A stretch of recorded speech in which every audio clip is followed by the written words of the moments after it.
Nuzvid triple ఐటీని వణికిస్తున్న విష జ్వరాలు. Viral జ్వరాలతో బాధపడుతూ తరగతులకు హాజరవ్వకుండా టాబ్లెట్స్ తీసుకుని హాస్టల్ గదులకు పరిమితమైన సుమారు 1000 మంది విద్యార్థులు. జ్వర పీడితులలో ఒకరు డయేరియా కేసు నమోదు. దగ్గు, జలుబు, గొంతు నొప్పి, ఒళ్ళు నొప్పులతో అత్యధికంగా బాధపడుతున్న స్టూడెంట్స్. జ్వరాల వ్యాప్తికి ట్రిపుల్ ఐటీలో దోమల బెడద, పారిశుద్ధ్య సమస్య ప్రధాన కారణమని భావిస్తున్న వైనం. ట్రిపుల్ ఐటీలో మెస్లు, వాటర్ సప్లై ప్రాంతం, పరిసర ప్రాంతాలను మరియు హాస్పిటల్లో పరిశీలించిన డిఎంహెచ్ఓ డాక్టర్ శర్మిష్ఠ హాస్పిటల్లో ట్రీట్మెంట్ తీసుకుని రూములకు వెళ్లిపోయిన విద్యార్థులు ఇన్ పేషెంట్ గా ఒక్కరు కూడా లేరని చెప్పిన అధికారులు, డిఎంహెచ్ఓ.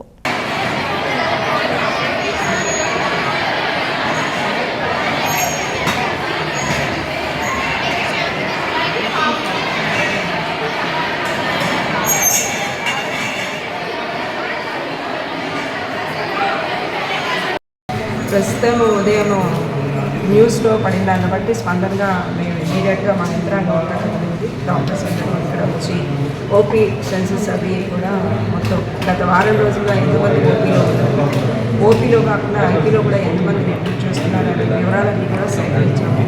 మనకి ఇన్సైడ్ ద క్యాంపస్ మనకి 10,500 మంది పిల్లలు ఉన్నారు.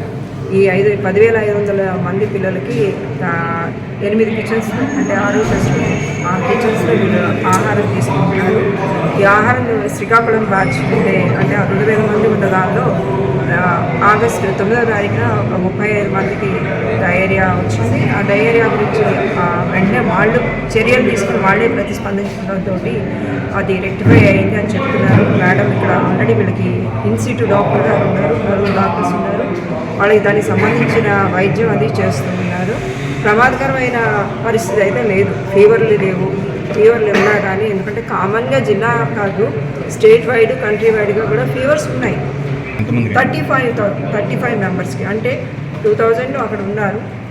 అందువల్ల 35 మెంబర్స్ ప్రాబ్లం వచ్చిందని చెప్పి ఐడెంటిఫై చేశారు. ఇమ్మీడియట్గా రెక్టిఫై చేశారు. రెక్టిఫై చేసిన తర్వాత 2-3 రోజులు టైం తీసుకుంటుంది. మనకి ఇన్ఫెక్షన్ లోపలికి వెళ్ళడం ఈజీ, కానీ తగ్గడానికి ఇంకొక 1 వారం రోజులు పడుతుంది. దానికి వాళ్ళు రెక్టిఫై చేశారు. రెక్టిఫై చేసిన తర్వాత స్టిల్ ఇంకా నేను కిచెన్లో వాటర్ శాంపుల్స్ అవి తీసుకోవాల్సి ఉంది.